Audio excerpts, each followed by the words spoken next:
Assalomu alaykum qizlar. Biz mana o'nlik trenirovkalarni tugatdik. Talablaringizga binoan Kamula yana bitta ajoyib qo'shiq xirgoya qilib beradilar. Ayting Salim.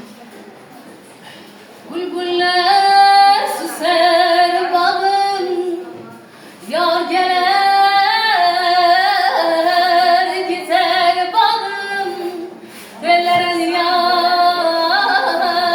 kara kız, ay geçti gözün kara kız, ay geçti gözün kara kız, aman, aman. Bülbüller süser bağım, yar gelir gezer bağım. Bülbüller süser bağım, yar gelir gezer bağım. Dudağın gün gün çesin, açılsa bezer bağım. Dudağın gün gün çesin, açılsa bezer bağım. Tellerin yan kara kız, eyle derdim açara kız. Ay geçti gözü kara kız, eyle derdim açara kız. Tellerin yan kara kız, eyle derdim açara kız.